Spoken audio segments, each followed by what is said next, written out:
నేను రక్షింపబడిన రోజుల్లో జీన్స్ ప్యాంట్, అంటే ఆ రోజుల్లో జీన్స్ ప్యాంట్ కొంచెం బూట్ కట్ ఉండే జీన్స్ ప్యాంట్ ఉండేది. నేను బూట్ కట్ వెయ్యను అని చెప్పాను. ఎందుకు అని అంటే అది ఫ్యాషన్ అన్న. నేను దేవుని బిడ్డ నేను వెయ్యను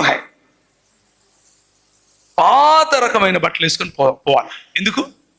బుద్ధిమంతుడు పాస్టర్ కా బచ్చా అవునా కదా? Pressure, peer pressure. ఎంత ప్రెషర్ అంటే religion throws you into pressure. అందుకనే చాలా మంది యవనస్తులు యేసు ప్రభు దగ్గరికి రావాలంటే రారు. ఎందుకు రారు అని అంటే ప్రపంచంలో నిన్న ఒక శనివారము ఒక కమ్యూనిస్ట్ ఆయన, ఒక ఆర్ఎస్ఎస్ అంటే ఎక్స్ఆర్ఎస్ఎస్, ఇంకొక అంబేద్కరిస్ట్, ఈ ముగ్గురిని కూర్చోబెట్టి నేను ఒక చర్చ కండక్ట్ చేశాను రక్షణ టీవీలో, డిబేట్ లాంటి చర్చ. ఆ చర్చలో ఈ ఆర్ఎస్ఎస్ ఆయన అంటున్నాడు, యేసు ప్రభు అంటే ఎవరికి ఇబ్బంది ఉంటుందండి? ప్రపంచంలో అందరూ యేసు ప్రభుని నమ్ముతారు, అందరూ యేసు ప్రభు అంటే ఇష్టమే, కాకపోతే క్రైస్తవులు చూస్తేనే చిరాకు అంటున్నాడు. క్రైస్తవులను చూస్తే చిరాకు. నిన్న నేను కర్నూలులో ఉన్నాను. నిన్న రాత్రి 11 గంటలకు డ్రైవ్ చేసుకుంటూ నేను ఒక్కనే, నేనే డ్రైవరు, నేనే క్లీనరు, నేనే వాషరు. హైదరాబాద్కు వచ్చే వరకు 2 అయింది. కానీ ఎందుకు అంటే అక్కడున్న పాస్టర్ గారి పిల్లలు నాకు ఈ మాట చెప్తున్నారు, అన్న అంత బాగుందన్న, కానీ మా సంఘంలోకి రావాలంటే ఇది ఒక పెద్ద పరిసయ్యుల గుంపన్న అంటున్నారు. ఏం గుంపు? ఎందుకు అనంటే బయట తెల్ల కనిపిస్తారన్నా, లోపల మాత్రం కుళ్ళన్నా, కుళ్ళు. ఇది మన సమస్య. ఎక్కువ మంది యంగ్ పీపుల్ ఎందుకు యేసు ప్రభువును వెంబడించడానికి దూరంగా ఉంటారు అనంటే వాళ్ళకు కావలసిన ఫ్రెండ్షిప్ దొరకదు, వాళ్ళకు కావలసిన రిలేషన్షిప్ సంఘంలో మనం ఇవ్వలేకపోతున్నాం. సంఘంలో అది కనిపించదు. వాళ్ళకి ఏమనిపిస్తుంది అని అంటే this is a boring life.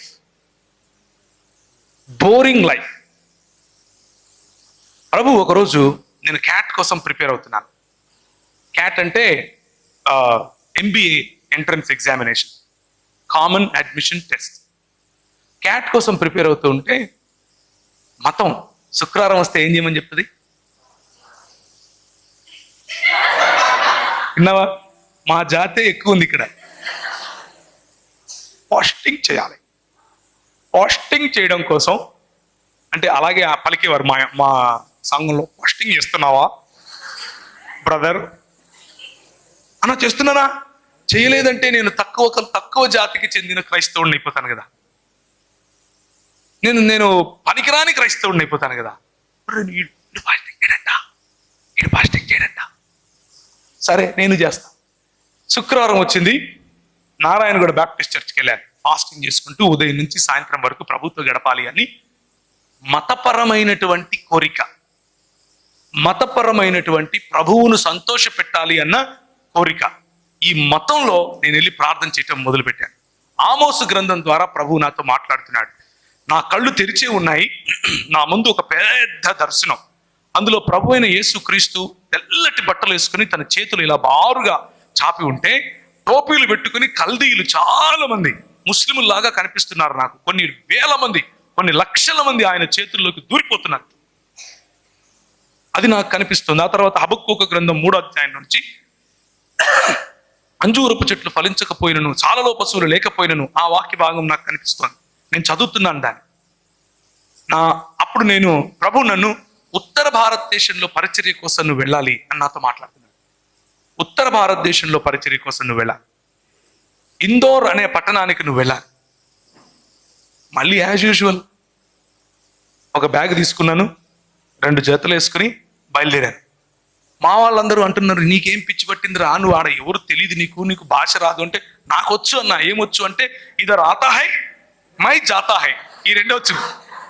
Tum ఆతా high my జాతా high, ఈ 2 హిందీ భాషలో బాగా వచ్చు నాకు. అది వచ్చు అన్నాను. ఒరే నిన్ను తొక్కి చంపేస్తారా వాళ్ళు అన్నారు. నో ప్రాబ్లం, వెళ్ళిపోతా. కసి, దేవుని కోసం, దేవుడు మాట్లాడాడు అన్న కసి. కానీ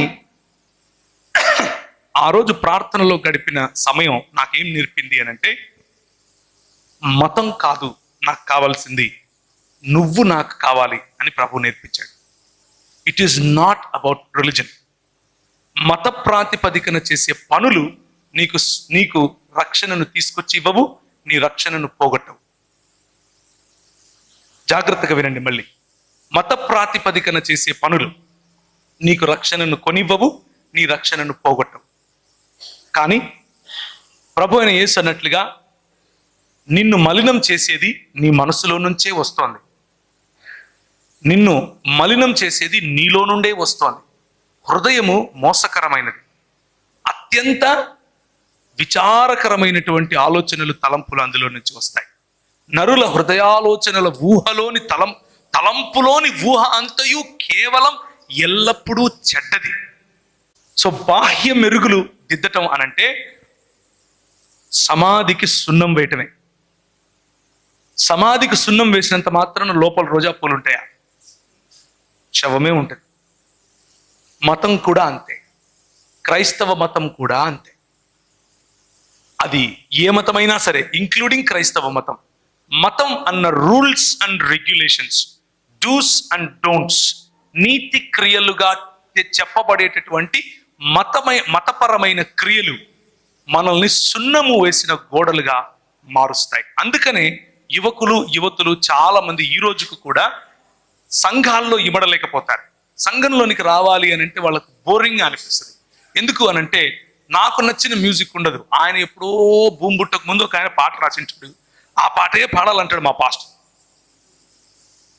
ఇలాంటి మనకు కొన్ని అడ్డంకులు, ఆ అడ్డంకుల కారణంగా మనం ప్రభువు దగ్గరికి రాకుండా ఉంటాం. కానీ ఈరోజు ఉదయం I want to encourage you. నేను మిమ్మల్ని ఎంకరేజ్ చేయాలి అని ఆశపడుతున్నాను. ఫ్రెండ్షిప్ దట్ యు లాస్ట్, నీకు లోకంలో కనిపించే ఫ్రెండ్షిప్ ఏం చేస్తుంది అని అంటే, ఒక్కసారి బైబిల్ ఓపెన్ చేసి చూస్తారా? లోకంలో కనిపించే ఫ్రెండ్షిప్ నువ్వు తీసుకునే నిర్ణయాలపైన ఎలాంటి ప్రభావం చూపిస్తుంది అన్న విషయాన్ని గనక మనం చూసుకుంటే, కొన్ని దేవుని వాక్యంలో నుంచి వచనాలు చూసుకుని మనం ముగించుకుందాం. 1 సమూయేలు గ్రంథం 18వ అధ్యాయం 1 నుంచి 4 వరకు చదువుతారా? 1 సమూయేలు గ్రంథం 18వ అధ్యాయం 1 నుంచి 4 వరకు.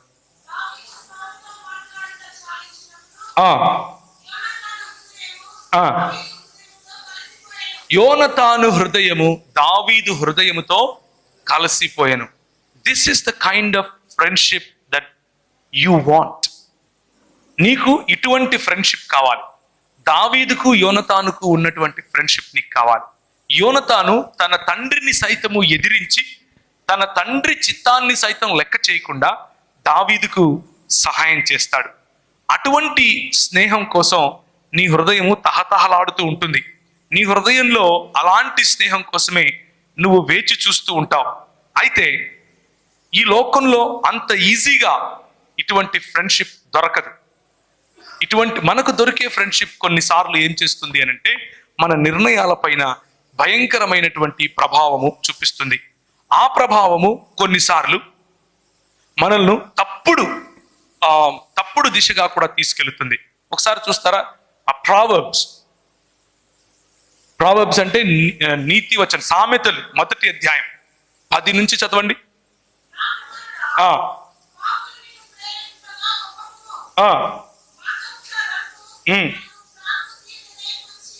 This is what happen to మీ.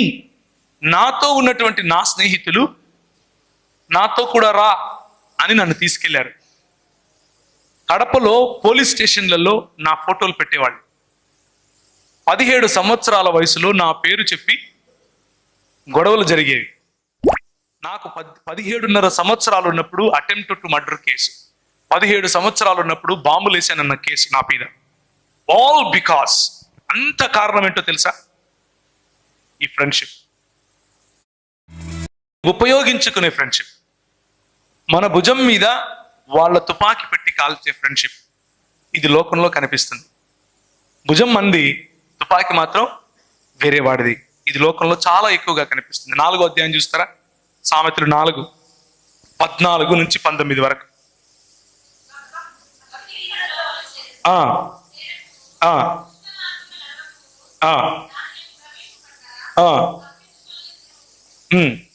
దేవుని వాక్యము మనలను దుష్ట మార్గములో ప్రవేశింపడానికి ప్రోత్సహించే వారి నుంచి తప్పించుకు తిరగమని చెబుతా ఉంది. ఇది మన మంచి కోసమే చెబుతా ఉంది. ఇంత మాత్రమే కాదు, రెండవ డ్యూటెరానమీ చూస్తారా, ద్వితీయోపదేశ కాండం 13వ అధ్యాయం 6 నుంచి 11 వరకు.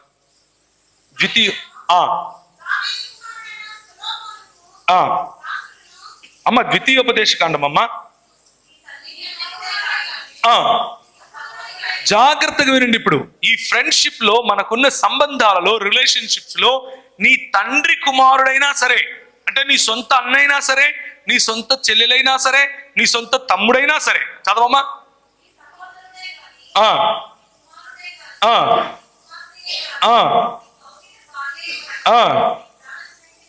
నీ ప్రాణ స్నేహితుడైనా సరే, ఈ కొన మొదలుకొని ఆ కొన వరకు,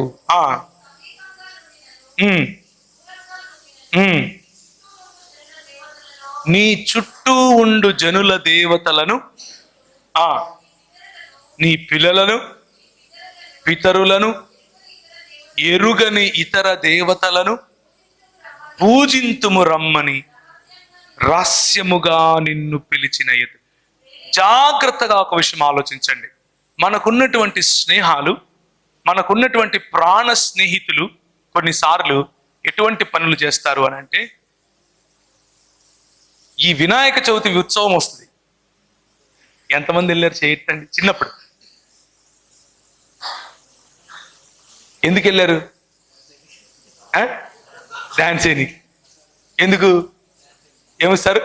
ప్రసాదం. పిలిచింది ఎవరు? ఫ్రెండ్సే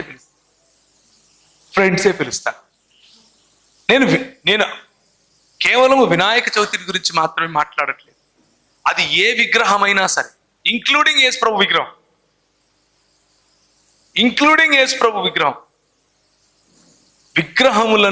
విగ్రహముల ఎదుట నాట్యం, విగ్రహముల ఎదుట ఆరాధన, విగ్రహముల ఎదుట నీ భక్తి, విగ్రహములకు నిన్ను మ్యాడ్గా, లేకపోతే క్రేజీగా, లేకపోతే నీవు మతి చెల్లించిన వాడిగా ప్రవర్తించేందుకు ప్రోత్సహిస్తుంది. ఒక రకమైనటువంటి చెడు స్నేహం. దావీదు యోనతానుల నడుమున్నటువంటి స్నేహము ఉంది, ఇటువంటి స్నేహము ఉంది. స్నేహంలో తప్పు లేదు మిత్రులారా, ఎందుకంటే ప్రభు అయిన యేసుక్రీస్తు మనల్ని స్నేహితులుగా పిలిచాడు. స్నేహంలో తప్పు లేదు. కానీ ఎటువంటి స్నేహం మనల్ని చెడిపేస్తుంది, ఎటువంటి స్నేహం మనకు మంచి చేస్తుంది, ఈ విచక్షణ మనలో ఉండాలి. అంటే ప్రభు అయిన యేసుక్రీస్తు మనల్ని స్నేహితులుగా పిలిచాడు. స్నేహంలో తప్పు లేదు. కానీ ఎటువంటి స్నేహం మనల్ని చెడిపేస్తుంది, ఎటువంటి స్నేహం మనకు మంచి చేస్తుంది, ఈ విచక్షణ మనలో ఉండాలి. కాబట్టి ఫ్రెండ్షిప్ మంచిది, ఫ్యాషన్ మంచిదే. కానీ ఆ ఫ్రెండ్షిప్ కాస్త నిన్ను ఫ్యామిలీగా మార్చగలదు ప్రభు అయిన యేసుక్రీస్తు గనక ఆ ఫ్రెండ్లో ఉంటే. ప్రభు అయిన యేసుక్రీస్తు గనక ఆ సంబంధానికి కేంద్రంగా ఉంటే, నీ ఆ ఫ్రెండ్షిప్ ఫ్యామిలీగా మారగలదు. నీకున్నటువంటి ఫ్యాషన్, నువ్వు ఎన్నుకున్నటువంటి ఫ్యాషన్, బయట కనిపించేటటువంటి నీ దుస్తులు, బయట కనిపించేటటువంటి నీ దాన్ని ఏమంటారు, ఏ విధంగా నువ్వు కట్టింగ్ కొట్టుకున్నావు, ఇవేవి కూడా పరలోక రాజ్యానికి నీకు అడ్డం కావు. మోడెస్టీ ఉంటే చాలు. అంటే నీ బట్టల్లో ప్రభువు కప్పిన చోట నువ్వు కప్పుకుంటే మంచిది. ప్రభువు కప్పని వాటిపైన నువ్వు కప్పుకోకపోయినా పర్వాలేదు. అంటే చేతులు, కాళ్ళు మొదలగు, ముఖం, ప్రభువు కప్పిన భాగాలను కప్పుకుంటూ ఉండే ఏ ఫ్యాషన్ అయినా, ప్రభువు నిన్ను మోడెస్ట్గా ఉండమని చెప్పాడు కదా, అటువంటి ఏ హెయిర్ కట్ అయినా, ఏ స్టైల్ అయినా సరే నిన్ను పరలోక రాజ్యంలోనికి, దేవుని రాజ్యంలోనికి రాకుండా ఆపేది కాదు. నువ్వు ఆ ఫ్యాషన్ పడనంత మాత్రాన నువ్వు పరలోక రాజ్యానికి అర్హుడివి కాదు. ఒకే ఒక్క కండిషన్, నీ ఫ్యాషన్ కంటే, నీ ఫ్రెండ్షిప్ కంటే, నీ ఫ్యూచర్ కంటే కదా ఎక్కువ ప్రాధాన్యత ప్రభు అయిన యేసుక్రీస్తుకి ఇవ్వాలి. That is the only cost that God is asking you. నిన్ను అడిగేది ఒకే ఒక్క నువ్వు చెల్లించాల్సిన మూల్యం ఏంటి అని అంటే, అన్నిటికంటే ఎక్కువగా ప్రభు అయిన యేసు క్రీస్తును నీ హృదయంలో ప్రభువుగా ఎంచుకోవాలి. దాని గురించి లెక్క అడుగుతాడు. మన థీమ్ అదే. Are you a friend of Jesus? This will be the question when the Lord appears as a judge. న్యాయమూర్తిగా ప్రభు అయిన యేసు క్రీస్తు తిరిగి వచ్చినప్పుడు నిన్ను ఏమడుగుతాడు అనంటే, are you a friend of Jesus or not? నువ్వు యేసు క్రీస్తుకు స్నేహితుడివా కాదా? దేవుని ఎదుట ఫేవర్ ఒకరు చెప్పారు ఇక్కడ, దేవుని ఎదుట ఫేవర్ నువ్వు సంపాదించుకున్నావా లేదా? ప్రభు అంటాడు, మీరు నా యందు నేను మీ యందు ఉంటే, నేను ద్రాక్షను మీరు తీగలు, నా యందు ఉంటేనే మీరు ఫలిస్తారు, నా యందు లేకుండా మీరు ఫలించరు, ఏమీ చేయలేరు. ఫలించని తీగలను నా తండ్రి నరికి వేసి కాల్చి వేస్తాడు. So a friendship that can lead you to heavenly realms, a friendship that can lead you to the kingdom of God, a friendship that can lead you to the fulfillment of life. దేవుని రాజ్య భాగస్వాములుగా మీ జీవితంలో నిండైన దేవుని సన్నిధిని అనుభవించే వైపుకు తీసుకుని వెళ్ళే స్నేహాన్ని కోరుకోండి. ఆ స్నేహం మంచిది. ఆ స్నేహం దావీదు మరియు యోనతానుల మధ్య ఉన్నటువంటి స్నేహం పోలి ఉంటుంది. నాకు కొంతమంది స్నేహితులు అలాంటి వాళ్ళు ఉన్నారు.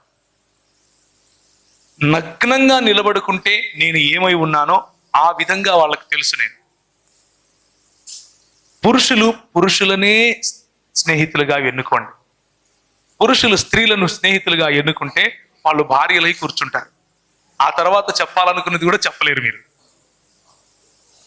స్త్రీలు స్త్రీలనే స్నేహితులుగా ఎన్నుకోండి, పురుషులను స్నేహితులుగా ఎన్నుకోకండి. ఎందుకు అనంటే, అలా ఎన్నుకుంటే తర్వాత వాళ్ళు మీకు శిరస్సు అయి కూర్చుంటారు.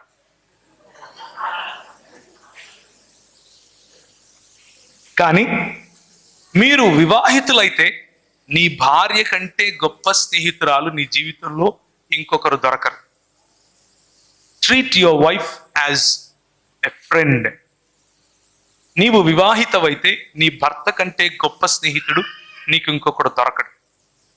Treat your husband as your friend. ఒకవేళ అలాంటి ఓపెన్నెస్ ఉంటే, ఒకవేళ లేకపోతే అన్ని రహస్యాలు ప్రభువుతో చెప్పుకోవచ్చు. కానీ ఎక్కువ భాగం రహస్యాలు ఇలాంటి స్నేహితుడితో కూడా చెప్పుకోవచ్చు. అలాంటి ఒక స్నేహితుడు మనకు ఉండాలి. అలాంటి ఒక స్నేహితునితో మన సంబంధం ఉండాలి. అది ప్రభువు ఆమోదించేటటువంటి స్నేహం. అలాంటి స్నేహం మనలను రక్షణలోనికి నడిపిస్తుంది. అలాంటి స్నేహం మనలకు పాప పరిహారమైన బలిని పరిచయం చేస్తుంది. అలాంటి స్నేహం కారణంగా, సహవాసం అన్నది అన్యోన్యం అవడం కారణంగా యేసుక్రీస్తు రక్తము ప్రతి పాపము నుండి మనలను పవిత్రులనుగా చేస్తుంది. ఒక్కసారి చూస్తారా, 1 యోహాను 1వ అధ్యాయం 7వ వచనం. చాలా సార్లు మనం కేవలము యేసు రక్తము మనలను ప్రతి పాపము నుండి పవిత్రులనుగా చేస్తుంది అని మాత్రమే చదువుతాం. అది సంపూర్ణమైనటువంటి ఆ కాంటెక్స్ట్, దాని సందర్భాన్ని చదవకుండా ఉంటాం. ఇది ఒక్కసారి చదవండి. How important the friendship is. ఎంత ప్రాముఖ్యం సహవాసం లేకపోతే ఫ్రెండ్షిప్ అన్నది మీకు అర్థమవుతుంది. చదువుతారా?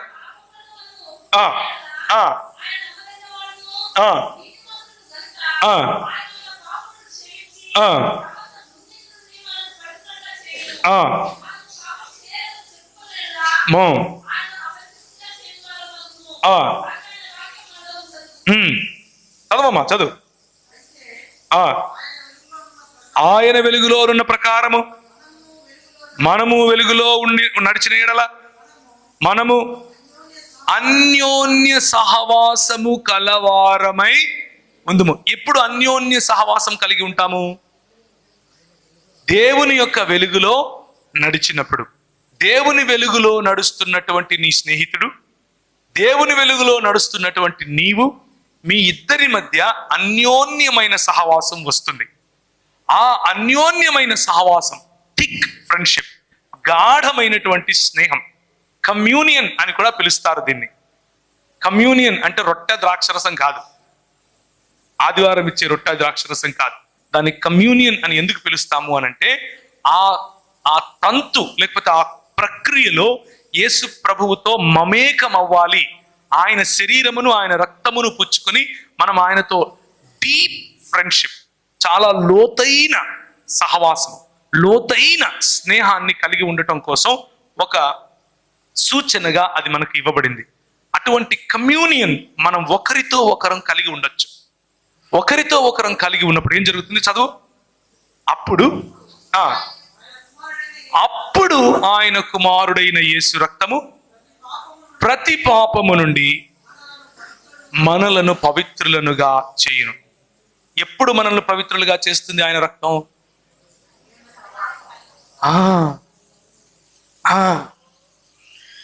ఇది మర్చిపోతాం. ఆయన రక్తం మనల్ని పరిశుద్ధులు చేస్తుంది. ఆయన రక్తం ఎట్లా బాబు? పైనుంచి ఆయన పిచికారి కొడతాడా? ఇట్లా only one way. There is only one way. ఒకే ఒక్క మార్గం. అదేంటి అని అంటే సహవాసం. That is friendship. సహవాసం అనగానే మనం 4 గోడలు ఉంటాయి. ఇక్కడ ఒక పాస్టర్ నిలబడతాడు, మనం వస్తాం. ఆయన ప్రియులారా అంటే మనం స్వామి అని ఆయన చూస్తాం. ఆయన లాస్ట్లో దేవుడు మిమ్మును ఆశీర్వదించునుగా కంటే ఇంటికి వెళ్ళిపోతాం. ఇది సహవాసం.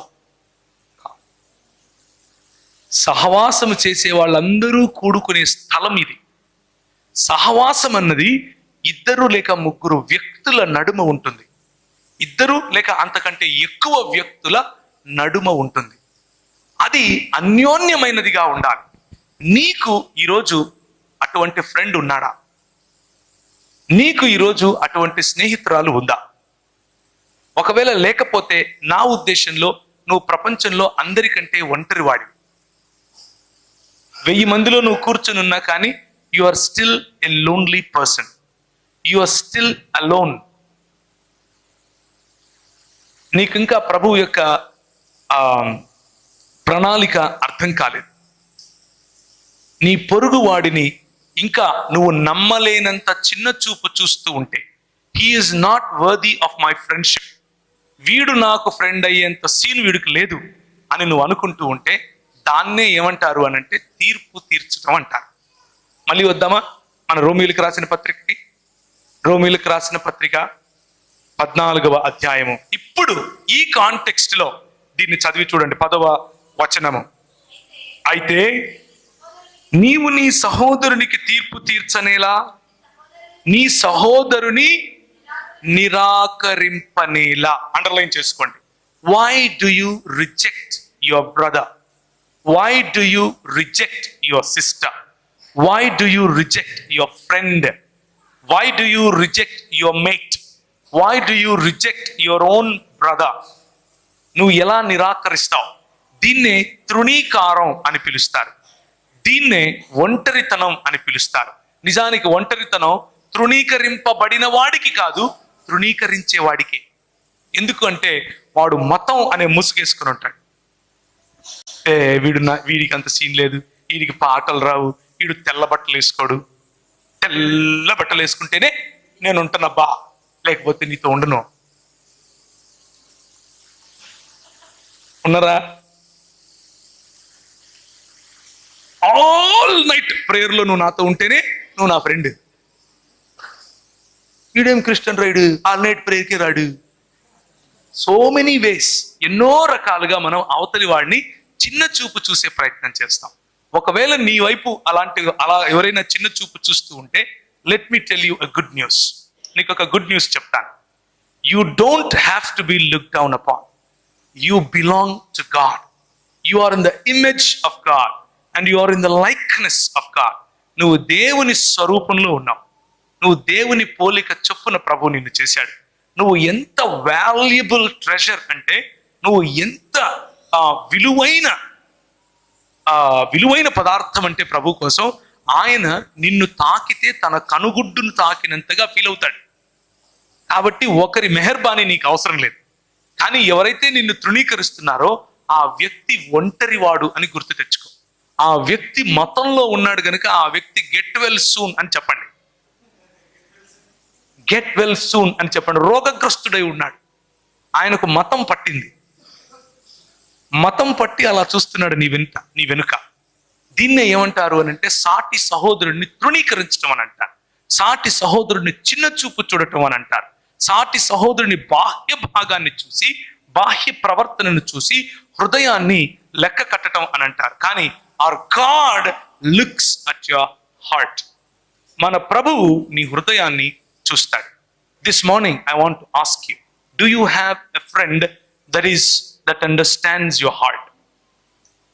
నీ హృదయాన్ని ఆయన హృదయంతో కలుపుకున్నటువంటి ఫ్రెండ్ నీకు ఎవరైనా ఉన్నారా ఈరోజు ఉదయం? ఒకవేళ లేకపోతే I request you, I encourage you to find a friend. Find a friend.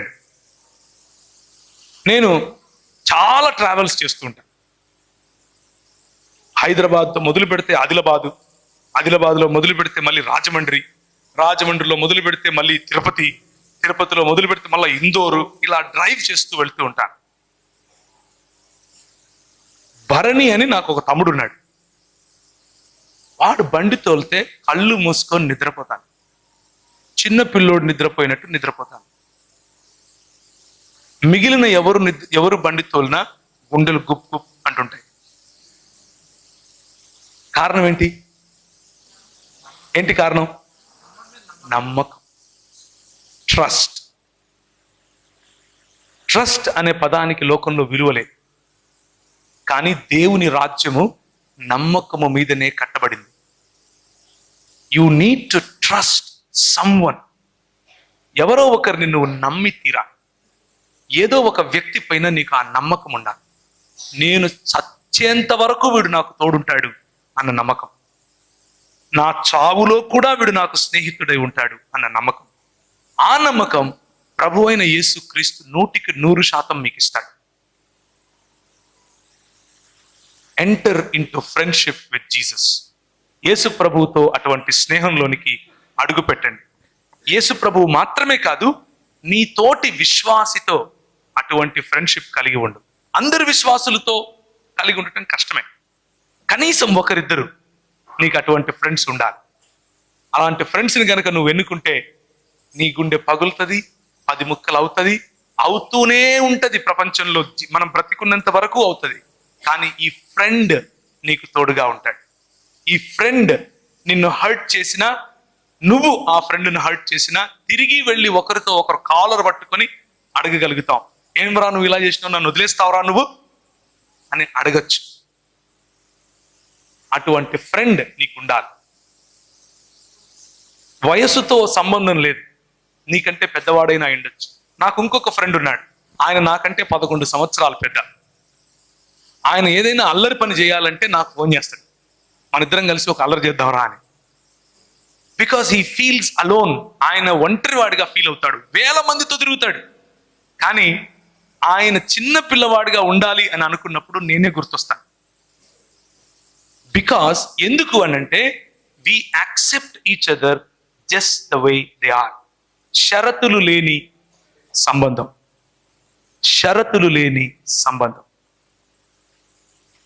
ఈ సంబంధం ప్రభు అయిన యేసు క్రీస్తు నీకు ఇవ్వగలుగుతాడు. ఆయనకు తోడుగా ఇంకొకరిని నువ్వు ఎన్నుకోవచ్చు. ఇంకొకరితో నువ్వు సంబంధం కలిగి ఉండొచ్చు. చాలా ముఖ్యం.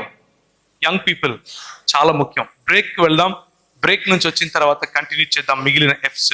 ఇప్పటికైతే ఫ్యాషన్ గురించి చూసాం, ఫ్రెండ్షిప్ గురించి చూసాం, ఫ్యామిలీ వరకు వచ్చాం.